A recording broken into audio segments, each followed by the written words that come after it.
예. 지난 주일 우리가 이제 예배를 드리고 이번 주에 이제 설교 간증이 많이 올라오는데 대부분의 많은 사람들이 이런 고백을 비슷하게 해요. 지난주 설교는 많이 들어본 설교다. 또 기억이 난다. 뭐 이런 본문 똑같은 본문이고 인간관계에 대한 중요성을 가르치는 우리 익숙한 본문인데 들을 때 모든 게 다 새롭더라. 옛날에 들어본 말씀 같은데 이번에 들을 때 너무너무 새롭더라. 이런 고백들을 굉장히 많은 분들이 거의 동일하게 이렇게 올리는 모습을 제가 보면서 한번 보세요. 깨진 독으로 살던 우리가 메워진 독이 되니까 어느 정도 다 우리에게 익숙해진 말씀도 우리에게는 너무나 새롭게 색다른 은혜로 오거든요. 이게 이제 말씀 훈련의 소중함입니다. 그래서 오늘도 우리가 말씀 훈련적인 그런 마인드를 가지고 오늘도 말씀을 들으면 평상시 우리가 듣던 것과는 확연하게 다르게 오늘도 은혜가 온다는 사실을 기억하셔서 말씀을 기록하고 또 묵상하는 시간이 되시기를 꼭 당부를 드리겠습니다. 함께 읽은 본문은 드디어 오순절에 성령 충만을 받은 사람들 가운데 여러분 잘 아는 예수님의 제자 베드로가 여기에 모인 자들에게 복음의 메시지를 전했을 때 이 사람들의 반응이 나와 있지 않습니까? 특별히 지난주에 우리가 이 베드로의 설교를 듣고 수많은 사람들이 마음에 찔렸어요. 생명의 말씀은 우리의 심장과 폐부를 찌르거든요. 그 이제 마음에 찔려서 이들이 도대체 우리가 어찌하면 좋을 거라고 물어볼 때 베드로는 이들에게 너희가 첫 번째 회개하고 두 번째 예수 그리스도의 이름으로 세례를 받고 죄사함을 받으라. 세 번째 그래야면 너희가 성령을 받게 된다라는 예수님이 마가복음 1장 15절에서 예수님의 공생애를 시작할 때 이제 드디어 구원사역을 시작할 때 예수님이 외친 첫 번째 메시지가 뭐였습니까? 뭐하고 뭘 믿으라고요? 회개하고 복음을 믿으라. 그게 바로 오늘 이 메시지잖아요. 회개하고 예수 그리스도의 이름으로 세례를 받고 죄사함을 받고 성령을 선물로 받는 이 예수님의 복음 메시지를 풀어서 베드로가 정확하게 복음의 풀 패키지를 지금 사람들에게 전해주고 있는 것을 우리는 볼 수가 있습니다. 그래서 제가 지난주에 좀 정리하면 회개란 것은 단지 예배 시간에 여러분이 개인 기도할 때 하나님 오늘 내가 이런 잘못을 했어요. 이런 죄를 지었어요. 이 죄를 용서해 달라는 그런 죄를 자복하고 뉘우치는 그런 기도를 말하는 게 아니라 인생 전환이에요. 이전까지는 하나님 모르고 내가 나를 위해서 내 행복과 만족을 위해 살았던 것이 얼마나 큰 죄인지를 깨닫고 이제는 하나님을 주인으로 모시고 하나님과 함께 하나님을 믿고 하나님을 위해 살겠다는 인생 유턴. 그래서 메타노에오 회개라는 단어는 돌아서다. 방향 전환을 얘기하는 거죠. 인생 반전입니다. 대반전. 이게 회개란 거예요. 여기서 말하는 회개란 것은. 두 번째로 우리는 예수님을 진정으로 나의 구세주, 세상의 모든 문제에서 나를 구원하실 유일한 나의 주님으로 우리가 모셔드리면 믿으면 모든 죄를 사함받고 이제 우리는 하나님의 자녀, 하나님이 내 아버지가 되는 이런 관계가 이제 형성이 되어 살아가는 거예요.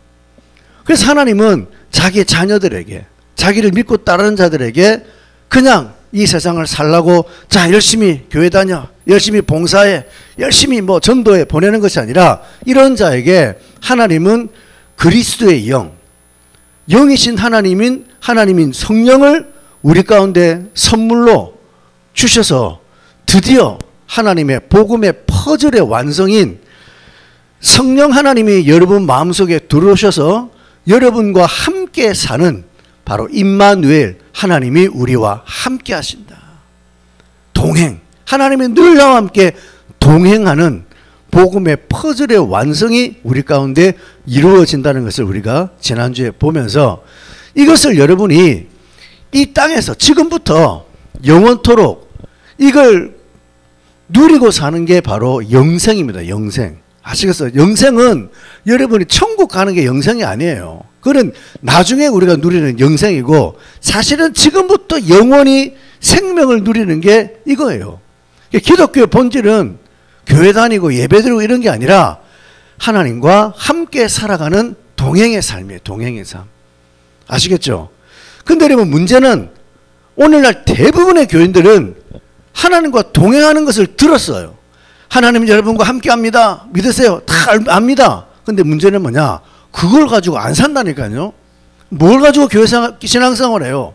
교회 나와 예배드리고 봉사하고 헌금하고 뭐 이런 걸 가지고 나 이렇게 하나님께 나와서 예배드렸어요. 기도했어요. 봉사했어요. 헌금했어요. 이런 걸 가지고 하나님이 우리의 가정에 내 삶에 화를 막아주고 액을 방지해 주기를 바라고 또 살아가다가 어떤 문제가 왔어요. 고난이 찾아오면 야 기도해. 새벽 기도 나와. 작정 기도해. 금식 기도해. 이런 걸 여러분 통해서 문제를 해결하는 복음과 전혀 상관없는 성경이 말하지도 않는 이런 공로주의, 율법주의 신앙에 빠져 살아가니까 갈수록 신앙생활이 재미가 없고 고달프고 힘들다는 거죠. 그래서 여러분이 이 지난주에 말씀을 통해서 복음의 풀 패키지, 이 3단계 회개와 예수 그리스도를 믿음으로 정말 죄사함을 받고 하나님의 자녀가 돼요.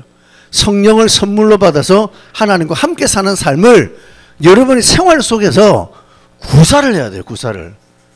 하나님이 약속한 이 언약을 여러분이 사실로 구사하는 게 요셉의 삶이고 다윗의 삶이고 다니엘의 삶이고 베드로와 바울의 삶이에요. 이걸 구사하는 거예요. 얼마나 신나고 재밌습니까? 너무너무 중요한 거죠. 자, 구사가 중요해요. 구사 안 하면 안 돼요. 구사를 해야 돼요. 자, 오늘은 이제 이 베드로의 이야기를 좀 더 우리 주목해 봅시다. 우리 39절만 우리 다시 한번 읽어봅시다. 39절 시작. 이 약속은 너희와 너희 자녀와 모든 먼데 사람 곧 주 우리 하나님이 얼마든지 부르시는 자들에게 하신 것이라 하고, 자, 그 다음에 베드로가 하는 얘기는 이 언약은 무슨 언약입니까? 무슨 언약이에요? 예? 무슨 언약이에요? 언약이 나오잖아 위에. 그리하면 이게 언약이잖아요. 뭐뭐뭐 하라. 그래야면 뭐뭐 될 것이다. 이게 언약이잖아요. 그럼 이 언약은 뭐예요? 38절에 회개하고 예수 그리스도 이름으로 세례를 받으면 죄사함을 받는데 그러면 성령을 선물로 준다. 이게 언약이잖아요. 예? 맞아요? 틀려요?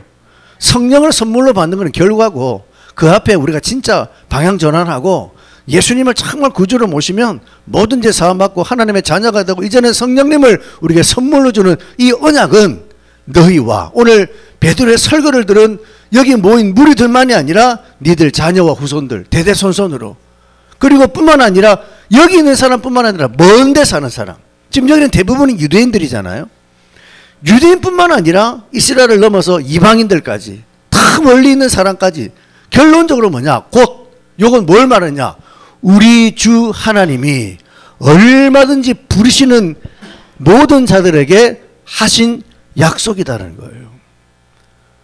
자, 이걸 이제 정리하면 이겁니다. 복음, 이 얘기는 무슨 얘기냐면 이 복음은 무제한적 은혜를 얘기하는 거예요. 복음의 무제한적 은혜.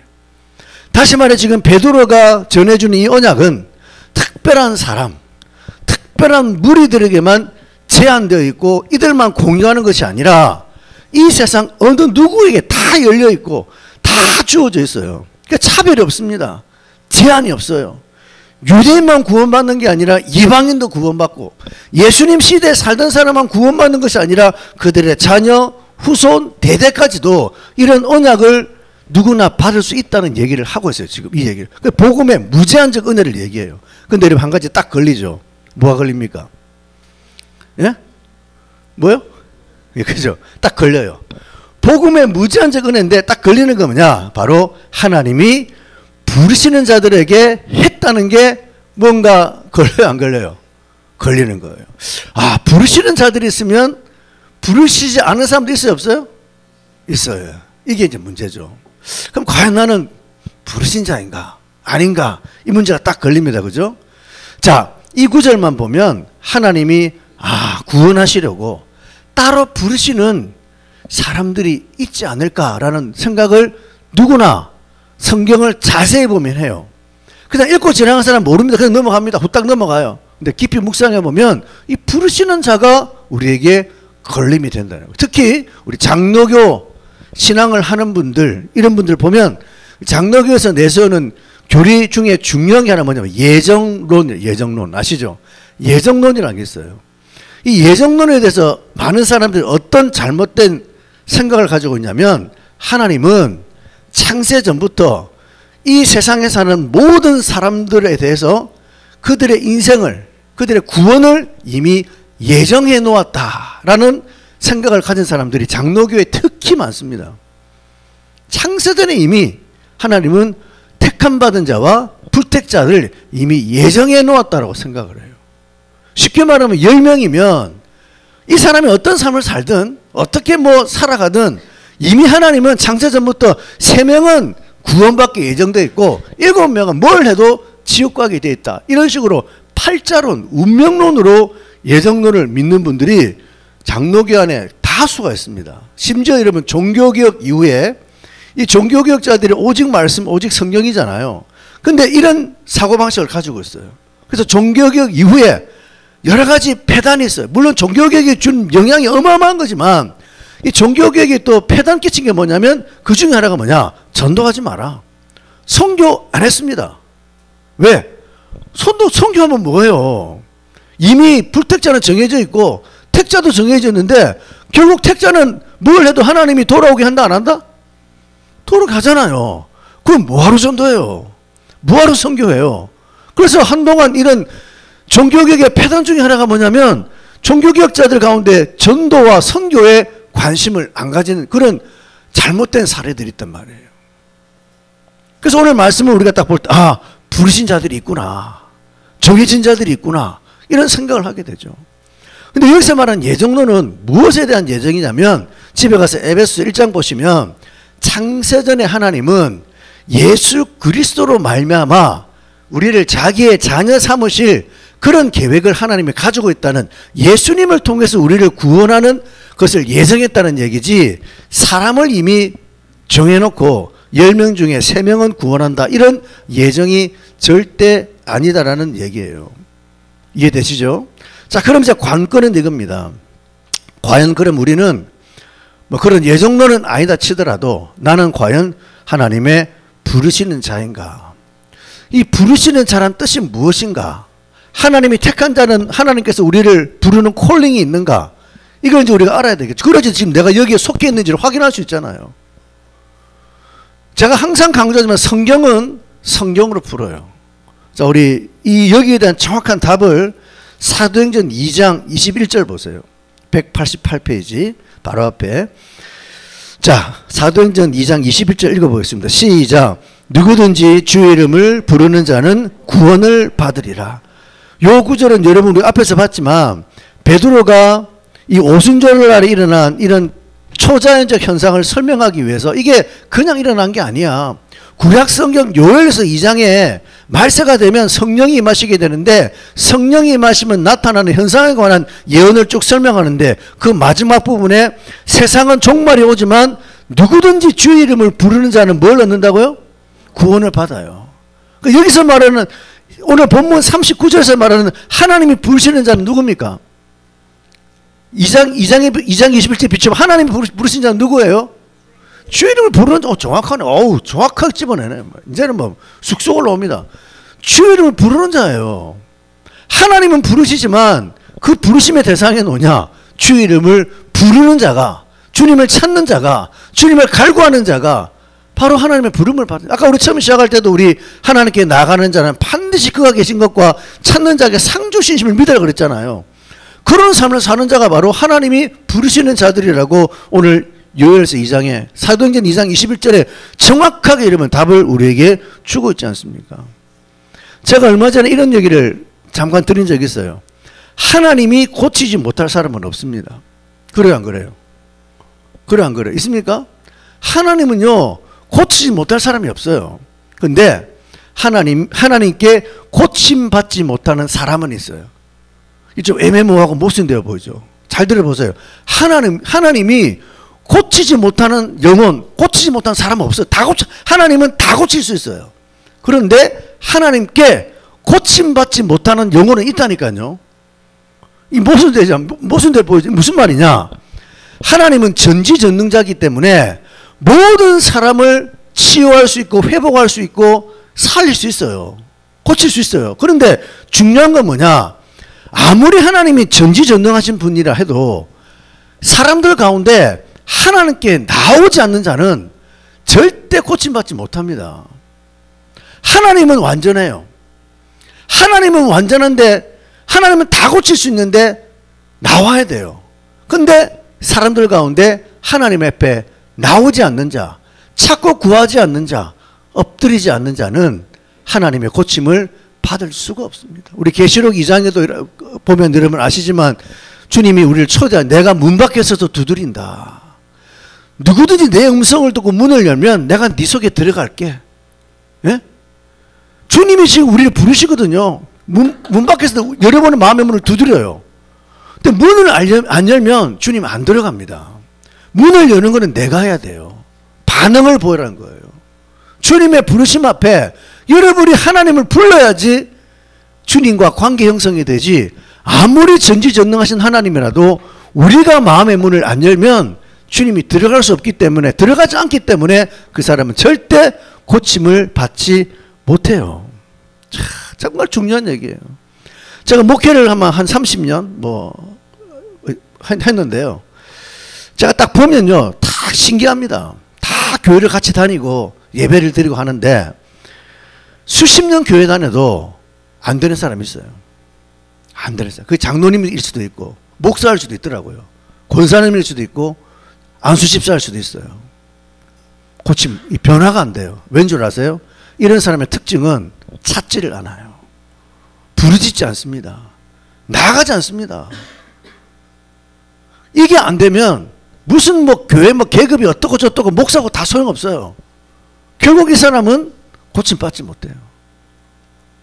하나님의 택한 자가 안 된다는 거예요. 결국은 심각한 문제잖아요. 자, 여러분 에베소서 2장으로 가보세요. 에베소서 2장 8절 9절. 자, 지금부터 제 얘기를 한번 잘 들어보시기 바랍니다. 자, 중요한 얘기 이제 지금부터 합니다. 에베소서 2장 8절 9절 310페이지 310페이지 에베소서 2장 8절 9절 같이 읽어볼까요? 시작. 너희는 그 은혜에 의하여 믿음으로 말미암아 구원을 받았으니 이것은 너희에게서 난 것이 아니요 하나님의 선물이라. 행위에서 난 것이 아니니 이는 누구든지 자랑하지 못하게 함이라. 자, 바울이 지금 여러분 우리의 구원을 설명하거든요. 잘 들어보세요. 하나님은 우리를 구원하시는데 뭘로 구원하면 하나님의 베풀어 놓은 십자가 은혜를 믿는 자를 구원해요. 다시 말합니다. 하나님이 우리에게 구원을 주는데 누구를 구원하느냐?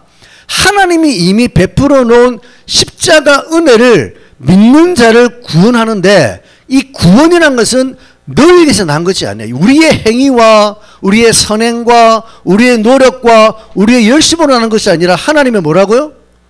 하나님의 뭐요? 선물이에요. 선물. 그래서 여기서 중요한 단어가 은혜라는 단어와 선물입니다. 자, 은혜라는 게 뭐냐면요, 은혜라는 단어의 원래 원어의 뜻을 보면 이거예요. 받을 자격이 없는 자에게 하나님이 거저 주시는 하나님의 호의와 사랑이 은혜예요. 은혜. 아시겠어요? 은혜라는 것은 내가 감동받았다 이런 게 은혜가 아니라, 은혜는 받을 자격이 없는 사람에게, 아무 자격이 없어요. 근데 하나님이 일방적으로 사랑하셔서 이 사람에게, 받을 자격이 없는 자에게 하나님이 일방적으로 호의와 사랑을 베푸는 것을 은혜라고 합니다. 선물은 뭐예요? 이것도 역시 비슷한 말. 내가 아무것도 한 게 없어.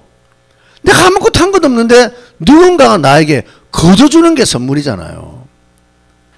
여러분이 어떤 노력을 했습니다. 노력을 한 것을 주는 것은 선물이 아니라 대가죠, 대가. 그렇죠? 뇌물은 또 주는 사람이 거저 주는 게 아니라 어떤 뭘 계획을 가지고 뭘 얻어내기 위해서 주는 게 뇌물이잖아요. 뇌물도 아니고 대가도 아니고 선물은 뭐예요? 내가 한 게 아무것도 없어요. 우리 친구 생일 되면 생일 선물 주지 않습니까? 친구가 생일날 아무것도 한 거 없어요. 근데 생일이라고 우리가 거저 주잖아요. 그 받는 게 선물이잖아요. 하나님의 구원이란 것은 바로 이거예요. 구원의 성격은 하나님이 이루어 놓으신 것을 거저 받는 거예요. 그 거저 받는데 중요한 건 뭐냐? 그걸 여러분이 받아들여야죠. 반응을 보여야죠. 근데 아무리 하나님 은혜를 베풀고 선물을 줘도 안 받으면 내 것 아니다? 내게 될 수가 없죠. 안 받으면 될 수가 없어요. 이걸 우리가 신앙생활 할 때 잘 이해 못하면 큰 문제가 옵니다. 그래서 많은 사람들이 하나님께 구원을 받기 위해서 무엇을 하는 게 중요한 게 아니라 하나님께 그냥 나가서 이거예요. 내가 죄인입니다. 아까 회개하고 예수를 믿으라 그랬잖아요. 딱 이거예요. 하나님, 내가 가만히 내 인생을 돌아보니까 진짜 내가 때려 죽일 놈이에요. 죽어 마땅한 놈이에요. 나는 정말 일고의 가치가 없는 놈이에요. 그걸 깨달으셔야 돼요. 이게 회개거든요. 회개 첫 번째는 내가 죄인됨을 깨달아야 돼요. 도저히 용서받을 것 없습니다. 내가 나를 생각해도 용서가 될 수 없는 놈이야. 그걸 깨닫고 이런 나의 죄를, 나의 죄인됨을 건져주기 위해서, 구원하기 위해서 예수님이 이루어 놓으신 그 십자가의 사랑을 알고 이제는 예수님을 내 주인으로 모시고 살겠습니다. 그걸 여러분이 인식을 하고 하나님이 베풀어 놓은 은혜를 여러분이 그냥 믿음으로 받아들이는 게, 그게 성경이 말하는 구원이에요. 제가 항상 얘기하잖아요. 인간은요, 완전 부패입니다. 완전 부패. 전적 타락. 예? 구제불능이에요. 사람이라는 존재는 완전구, 제가 항상 완전구, 완전 부패, 전적 타락, 구제불능이에요. 그게 인간이라는 존재. 완전히 고장나버린 존재입니다. 완전히. 회생불능이에요. 이걸 여러분이 인정하셔야 돼요. 그래서 우리는 하나님 보기에도 절대 우리의 꼬라지를 딱 보니까 얘네들은 너희들의 노력과 행위와 선행으로는 절대 구원에 이를 수 없음을 하나님이 이미 다 간파하셨어요. 그래서 하나님이 이 불쌍한 죄인들, 요놈들을 내가, 요놈 죄송합니다. 이 영혼들을 내가 구원해야 되는데 도저히 살 길이 없어. 그래서 하나님이 안 되겠다. 내가 얘네들의 세상 들어가서 내 사랑을 보여줘야 되겠다. 내가 얼마나 인간들을 사랑하는지를 내가 보여주겠다. 그것을 창세전에 계획하시고 인간이 죄 지을 걸 아시고 모든 후손들이 타락할 걸 아시고 하나님이 사람으로 오셔서 우리를 향한 자기의 사랑을 보여주기 위한 계획이 바로 예수님이에요. 예수님. 그 예수님이 여러분 이 땅에 오셔서 우리가 받아야 될 죄의 대가, 형벌, 죽음, 심판을 죄 없는 예수님이 십자가에 달리셔서, 하나님인 예수님이 십자가에 달리셔서 내가 받을 죄의 대가를 전부 다 당해주시면서 예수님이 값비싼 희생을 치른 거예요. 예수님이 너무나 값비싼 희생을 치르고 완성했기 때문에 우리는요, 그걸 그냥 값없이 받으면 돼요. 그게 바로 은혜예요. 구원은 은혜로 받는 거지 여러분의 노력과 여러분의 행위와 여러분의 열심으로 받는 게 절대 아닙니다. 왜 제가 이 말 하는 줄 아세요? 우리가 지금 착각하고 사는 분들이 많아요. 여러분 세상에 나가 전도해 보면 이런 반응을 보는 사람 꼭 있습니다. 자, 나가서 우리가 전도지를 돌리든 뭐 공원이든 아니면 친구를 만나든 누구를 만나든 예수 믿어보세요. 교회 나오시면 행복합니다. 예수 믿으면 천국 가요 얘기하잖아요. 그러면 거기서 나오는 여러 가지 반응들이 있는데 이런 사람 꼭 있어요. 아야 왜요? 나는 지은 죄가 많아서. 나는 천국 못 가. 나는 너무 죄를 많이 지었어.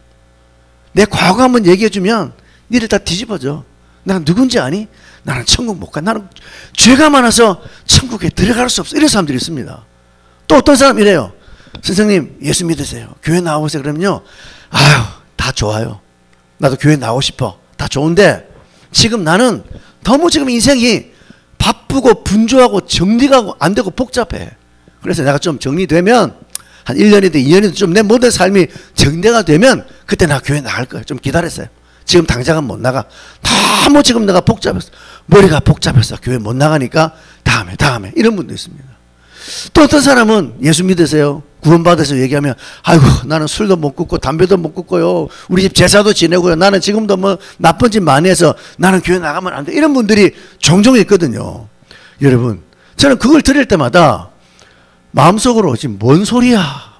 물론 몰라서 그러겠죠. 몰라서 그랬지. 마음속으로 웃으면서 지금 뭐예요? 이런 생각. 왜?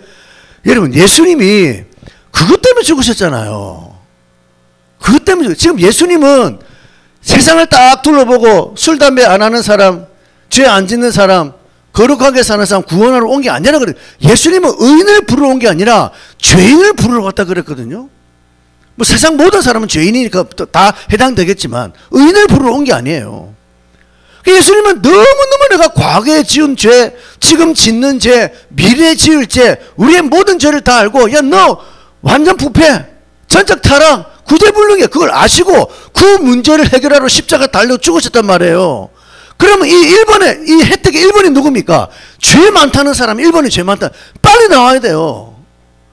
나같이 거룩하게 살아오고, 나같이 도덕적으로 착하고, 나같이 나쁜 짓 안 하고, 나같이 정말 교회 안에서만 온순하게 살아왔고, 나 모태신앙이고, 나 술, 담배 모르고, 나 지금까지 교회 안에서만 살아왔어요.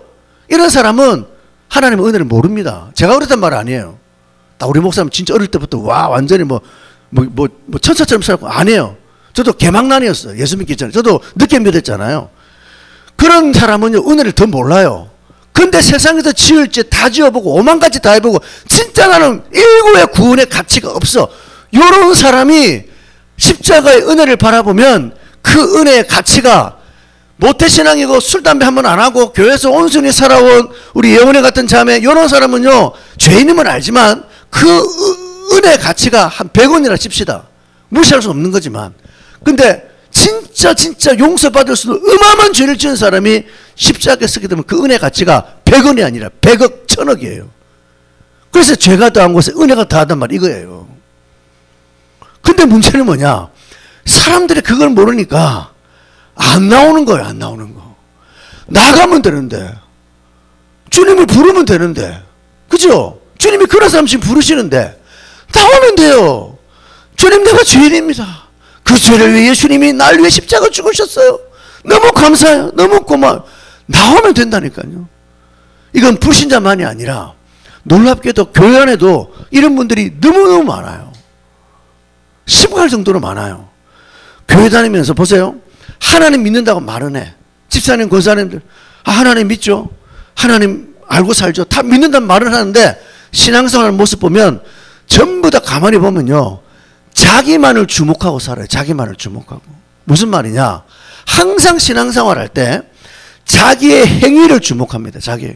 그래서 이제 목사님 설교 듣고 그러면 항상 이런 생각이죠. 아이고 나는 이것도 못해. 저것도 못해. 이것도 못 끊어. 내가 지금 아무것도 못해. 끊임없이 교회 나와 신앙생활 하면서 자기를 비춰보고 자기 스스로 정죄하고 자기 비난하고 자기 학대하고 끊임없이 여러분 자기를 주목하고 살아가요. 이런 사람 특징이 뭔지 아세요? 자기가 좀 잘하잖아요. 좀 자기가 경건생활 잘하고 교회생활 열심히 하고 좀 컨디션 좋잖아요. 이런 사람 딱 우월감에 빠집니다. 아 나는 봐라 이렇게 나는 거룩하고 잘해. 우월감에 딱 빠졌다가 또 신앙에 꼬꾸라져 가지고 또 하나님 앞에 바른 삶을 살지 못하고 개인경건 제대로 안 하고 하나님 앞에 충성된 삶을 안 살면 또 열등감에 빠져가지고 끊임없이 이 사람의 신앙 오르락 내리락 끊임없는 반복을 하는 분들이 교회 안에 너무너무 많아요. 이런 분들은 사실 전부 다 지금도 예수님을 믿는 게 뭔지를 잘 몰라요. 다 거꾸로 믿는 거예요. 여러분 내가 행위를 고치고 내가 선행을 하고 내가 열심히 해서 구원받고 내가 축복받으면 여러분 거기에 예수님 무슨 필요 있습니까? 만약에 사람이 자기의 노력과 열심으로 정말 내 인생이 개선되고 내 인생이 거룩해진다면 예수님이 왜 십자가에 죽으셔야 했나요?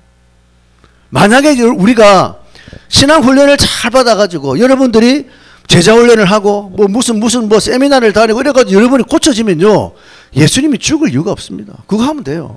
이 세상에 제일 바보가 우리 예수님이에요. 사람이 천주교 나가서도 사람이 진짜 거룩해지고 사람이 불교 나가서도 거룩해지면 이 세상에 제일 바보 천체가 누구냐? 우리 예수님이에요. 왜 죽어요 예수님이? 사람이 달라지는데 사람이 좋아지는데 안 돼요. 여러분 신앙생활 때 무력감 느끼죠? 안 바뀌죠? 그게 정상입니다. 그걸 느끼는 사람이 은혜가 큰 거예요. 왜? 그걸 예수님이 아시고 그것 때문에 죽으셨다니까요. 우리 그런 분들 많아요. 자꾸 죄를 반복적으로 해줘요. 음란의 죄, 게으름의 죄, 끊임없이 반복적으로 해줘요. 그러니까 지치는 거야. 회개도 유분수지. 회개도 한 200번 해보세요. 회개할 맛이 납니까? 안 납니까? 238번째 회개하신 분. 회개할 맛이 나요? 안 나요? 안 나죠? 왜? 238번째 또 똑같은 회개하는 거야. 그것 때문에 죽으셨다는 예수님이. 그걸 아시고 죽으신 거예요. 너는 네가 회개한다고 그렇게 지는 게 아니란 거예요. 근데 우리는 끊임없이 자기를 쳐다보는 거예요. 나는 안 돼. 나는 못 고쳐. 나는 여전히 죄인이야. 끊임없이 자기 학대, 자기 비하, 자기 다 꽂혀 사는 거예요. 예수님은 다시 한번 얘기합니다. 우리가 완전 부패, 전적 타락, 구제불능인 것을 너무 잘 알기에 예수님이 그것 때문에 죽으셨어요. 그럼 뭐 해야 돼요? 그걸 믿고 여러분이 나가셔야 돼요. 자, 다음에 또 설명할 기회가 있겠지만 우리 예수님의 보혈의 은혜는요, 바다와 같아요. 바다. 태평양 바다와 같은 거예요. 여러분이 예배 시간에 우리가 죄를 회개하지 않습니까? 죄를 회개하는데 참 내가 양심을 놓고 보면 회개도 유분수지. 어떻게 매주마다 하나님 앞에 나가지고 똑같은 죄를 반복하고 똑같은 얘기를 반복하고 매번 똑같은 죄를 자복하는 게 여러분 사람의 양심상 이게 해서 될 일입니까? 근데 예수님은 그걸 다 하시고 나오라는 거예요. 나오라. 왜? 우리 예수님의 보혈의 은혜 바다는 예수님의 보혈의 은혜는 태평양 바다와 같이 넓어요. 제가 언젠가 그 얘기 한번 했잖아요. 아이들이 바닷가에서 놀면서 수영하고 놀다가 바닷가에 들어가서 쉬 하고 오줌을 눕니다. 또 오줌을 넣어요. 애들이 아무리 오줌 넣어도 태평양 바다 오염돼요? 안 돼요? 안 돼요. 그게 보혈의 은혜라니까요. 여러분이 날마다 죄를 또 자복하고 또 자복해도 예수님의 보혈의 은혜 크기는 바다와 같기 때문에 여러분 들어갔다 나오라는 거예요. 들어갔다 나오라는. 그리고 우리는 이제 죄의 대가와 죄책감과 싸우는 게 아니라 이제 내가 다 이루어놨으니까 너 내 안에서 죄와 싸우자. 나와 함께 싸우자. 이게 하나님의 마음이에요. 이게 하나님의 마음. 그러니까 중요한 건 뭐냐면 여러분이 반드시 어떤 죄를 짓고 어떤 여러분 잘못됨이 있고 부족함이 있더라도 자기를 바라보지 말고 하나님의 용서와 부르심을 알고 거기에 반응해서 나가야지. 여러분이 나가야 살아요. 마귀는 봐라 너 안 돼. 네가 그러고도 집사야? 잡사지. 그게 집사냐? 네가 장로야? 네가 목사야? 끊임없이 여러분 정죄 비난해가지고 자꾸 움츠리고 위축되고 물러서게 만들지 않습니까? 그 싸움에 지면 안 돼요. 하나님이 부르시는 자는 주 이름을 부르는 자예요. 주님 부르고 나와야 돼요. 이게 오늘 핵심입니다. 아이들이 동네에서 놀다가 뭐 좀 싸움이 친구가 장난이 격해져가지고 막 서로 막 돌을 던지고 막 짱돌을 두고 막 던졌습니다. 한참 치고받고 싸우다 보니까 저 뒤에 누가 벤츠 새 차를 딱 세워놨는데 벤츠에 막 돌이 막 날아가지고 벤츠가 다 유리도 깨지고 난리가 났어요. 다 도망갔습니다. 근데 하나이가 너무 양심적이야. 야, 도저히 내가 도망갈 수 없다. 그래가지고 이 혼자 아이가 나와가지고 그 전화번호 전화 걸어서 그 차주에게 아저씨 죄송한데요. 제가 이 차를 망가뜨려서라고 양심 고백을 했어요. 그 아저씨가 나와보니까 차가 완전 다 찌그러졌습니다. 한 수천만 원이야. 딱 견적을 대충 뽑아봐도. 근데 놀라운 것은 이 벤츠 주인이 이건희처럼 엄청난 부자예요. 엄청난 부자이기 때문에 이 아이에게 나머지 친구들 다 어디 갔어? 다 도망갔대. 너 혼자 나왔냐? 예, 제가 혼자 나왔습니다. 이건희처럼 부자인 이 벤츠 주인이 돈이 중요한 거, 그 부자에게만 3천만 원은 우리한테 3만 원밖에 안 되잖아요. 별로 중요하지 않아. 근데 이 아이의 양심적인 행동이 너무너무 귀하니까 머리를 쓰다듬면서 그래, 너는 정직하구나. 정직하구나. 내가 용서해 줄 테니 더 이상 이제 내가 책임을 묻지 않을 테니까 괜찮아. 너 가. 열심히 공부하고 그 정직함 잃지 말고 훌륭한 사람이 돼. 하고 보냈습니다. 자, 여러분. 이 아이가 한 게 아무것도 없잖아요. 죄진 것밖에 없잖아요. 그냥 그 부자 아저씨의 넓은 마음으로 용서를 받았어요. 근데 여러분 이 아이가 집에 돌아가서 가만 생각해 보니까 내가 아무것도 한 게 없어. 내가 아저씨한테 뭐 2만 원 준 것도 없고 3만 원 준 것도 없고 뭐 전화한 것도 없고 아무것도 한 게 없어. 그렇다고 또 나와가지고 아저씨 죄송해요. 제가 뭐라도 할게요. 뭐 좀 시켜주세요. 아, 용서했어. 됐어. 가. 공부 또 보내. 다음날 또 와. 계속 그래. 계속 죄책감 가지고 미안한 마음 가지고 나오면 이 아저씨 짜증날까 안 날까요? 짜증나요. 왜? 내가 다 용서했는데. 아저씨 화낼 거 아닙니까? 야, 빨리 가! 그죠? 짜증나요, 안 나요? 다 용서했는데. 이게 우리란 말이에요.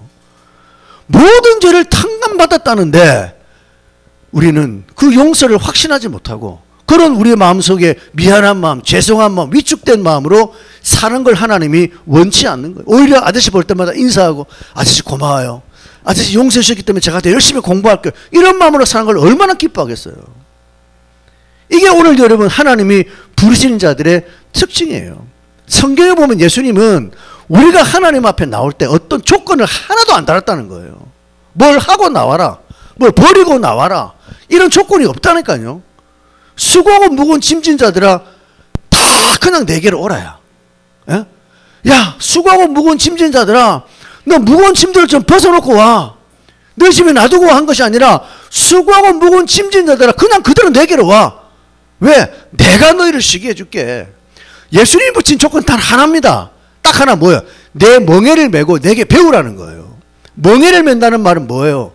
소가 여러분 밭을 갈 때 소 두 마리에 같이 가도록 나무로 만든 농기구자 코에 끼워가지고 같이 가도록 만들지 않습니까? 머리 올려가지고 나무로 만든 농기구. 소는 같이 가거든요. 내 멍에를 매란 말은 자 나와 함께 가자. 자 내 옆에 서 나와 함께 가자. 그리고 내게 배워. 이거밖에 없어요. 우리 보고 이런 죄는 네가 처리하고 와야 돼. 이런 죄는 내려놓고 와야 돼. 이런 단서가 없다니까요. 조건이 없어요.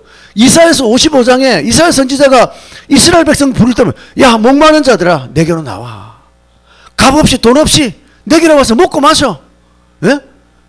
무조건 나오라는 거예요. 값 없이 돈 없이 와서 살아. 이게 하나님의 부르심이거든요. 그럼 저와 여러분들은 그대로 반응하는 것이 바로 하나님을 찾고 부르는 자들. 바로 이것이 하나님의 부르시는 자들의 모습이란 겁니다. 자, 여러분 한번 여러분 자신을 돌아보세요.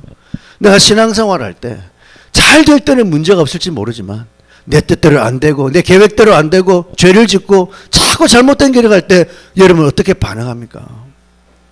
스스로 또 자기를 주목하고 자기를 바라보고 위축되고 물러서고 회피하고 도망가는 삶을 살면 안 돼요. 그럼에도 불구하고 그렇기 때문에 우리가 또 주님 앞에 나가서 주님의 은혜를 구하고 주님의 은혜를 믿고 주님의 여러분 자비를 구하는 나가는 자들이 바로 주님이 부르신 자들의 특징이에요. 우리가 지금 교회에서 하고 있는 이 말씀 훈련은 지금 10개월, 11개월째 들어가는데 상상을 초월하는 단기간에 우리의 삶의 성숙과 변화를 지금 우리가 직접 목도하고 있어요. 하나님 말씀을 통해서도 이 말씀 훈련의 소중함과 절대성을 보는 것만이 아니라 실제로 지금 공동체 안에 청년들을 중심으로 일어나는 변화를 보면 진짜 아연 실상할 정도로 놀라운 변화들이 일어납니다. 많은 제가 그랬잖아요. 어떤 형제는 내가 10년을 교회 다닌 것보다 지난 10개월 동안 내가 여기서 말씀을 한 것에 훨씬 더 많은 변화가 일어났다고 말할 정도로 막 간증 보면 막 어마어마한 간증들이 막 흘러나와요. 근데 여러분 이 말씀 훈련의 효과의 산물이 여러 가지가 있는데 그 중에 하나가 뭐냐면 이거예요. 말씀 듣는 태도가 달라요. 시각이 달라지잖아요. 예전에는 다 깨진 독이었어. 그러니까 말씀 기억도 못해. 아까 얘기했지만 뭐 인간관계 문제에 가서 옛날에 다 설교를 들었지만 완전히 새롭다고 느낄 정도로 말씀을 듣는 자들이 깨진 독일 때 말씀을 듣는 거하고 훈련을 통해서 내 마음이 메워진 독일 때 말씀을 듣는 것이 완전히 달라졌는데 그런 변화 가운데 하나가 뭐냐면 이 말씀을 듣는 시선이 완전히 달라져 버리잖아요. 우리가 말씀을 하기 전에는 제 말씀은 똑같아요. 말씀을 하고 나서부터 제 말씀이 또 예리해졌다, 좋아졌다, 우리 목사님은 대단하다 이런 사람 아무도 없습니다. 아무도 없어.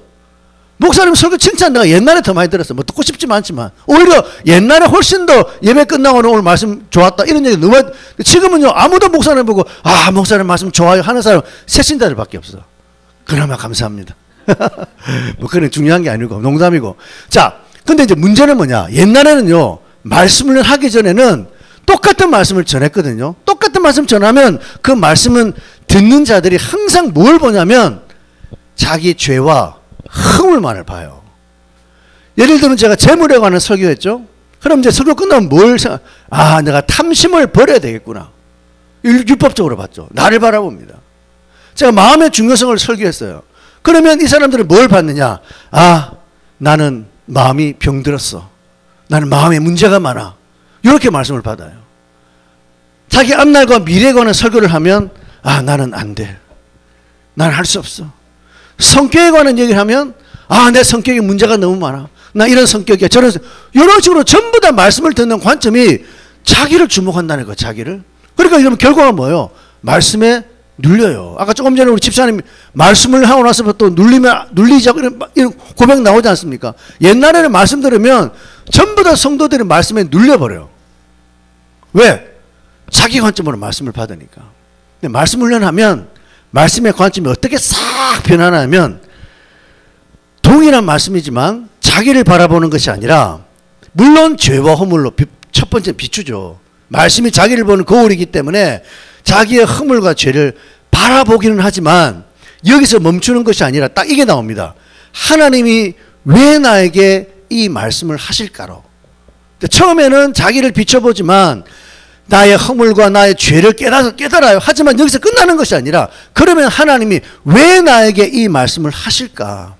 하나님이 나를 얼마나 사랑하시면 오늘도 나에게 이 말씀으로 나를 일깨울까? 나를 향한 하나님의 사랑이 오늘 너무나 크시구나. 또 하나님이 또 나에게 이런 말씀으로 나를 인도하시는구나. 전부 다 뭐냐? 하나님의 의도, 하나님의 마음, 하나님의 계획을 발견하게 되니까 이 친구들의 고백은 뭐냐? 너무 감사하다. 하나님 너무 인격적이다. 하나님 나를 너무 사랑한다. 너무 고맙다. 어찌할 줄 모르겠다. 그 안에서 여러분 하나님을 보게 되니까요. 우리의 시선이 자기를 바라보고 땅을 바라보는 것이 아니라 하나님을 바라보니까 나를 향한 하나님의 말씀이 나를 찌르고 죽이는 칼이 아니라 나를 살리기 위해서 말씀의 칼을 드셨구나. 나를 고치려고 말씀의 칼을 드셨구나. 그런 하나님에 대한 감사와 은혜와 감격과 감동이 넘쳐버리는 거예요. 근데 이와는 반대로 훈련이라고 하니까 자꾸 선입견을 가지고 무서워하고 두려워하고 피하고 나오지 않는 사람은 여전히 눌려요. 저는 개인적으로 만나서 집사는 왜 안 합니까? 하세요. 한 번도 고민하지 않습니다. 이 공적인 자리에서만 말씀 훈련의 필요성, 중요성만 역설하지 개인적으로 만나가지고 야단치고 꾸짖고 집사가 돼가지고 뭐 권사가 되고 이런 얘기 안 해요. 왜? 하나님이 알아서 인도하시려고. 하나 알아서. 근데 여기에 동참하지 않고 그냥 살아가는 분들은요 여전히 이전과 똑같은 그런 자기를 바라보는 시각으로 너무 많이 눌려요. 그래서 내가 어떤 분에게는 눌리지 마라 그랬어요. 하나님 눌리라고 주는 게 아니란 거죠. 오늘 여러분 우리는 우리에게 하나님이 너무나 좋은 언약을 주셨어요. 우리만 누린 건 아니지만 다 지금 주시라고 하나님께서 모든 전 세계에 있는 모든 크리스찬들에게 하나님의 언약을 줬는데 이 언약을 발견하지 못한 사람 얼마나 많습니까? 지금도 불쌍하게 예수 믿는 분이 너무 많아요. 저는 볼 때마다 마음이 너무 아파요. 예수 믿는 게 힘들대요. 예수 믿는 게 괴롭대요. 예수님은 자유를 주려고 우리를 해방시키고 우리를 기쁨을 주려고 행복을 주려고 왔는데 예수 믿는 게 목사님 너무 힘들어요. 이렇게 힘들 줄 몰랐어요. 이런 분들이 우리 주위에 너무 많거든요. 하나님은 우리에게 언약을 선물로 주시는 너무나 좋으신 분. 그래서 오늘 저와 여러분은 이런 하나님의 부르심에 우리가 반응하는 자들이 되어서 이제는 하나님이 부르신 자들은 바로 하나님을 부르는 자들이다. 어떤 상황 어떤 형편에도 하나님께 나와 찾고 구하고 두드리는 그런 반응을 보여서 예수님이 이뤄놓으신 죄와 저주와 고난과 죽음과 형벌과 마귀에게서 우리가 건짐을 받는 이 놀라운 구원의 축복, 구원의 능력을 맛보고 살아가는 저와 여러분의 삶이 되시기를 주의 이름으로 축원합니다. 이 시간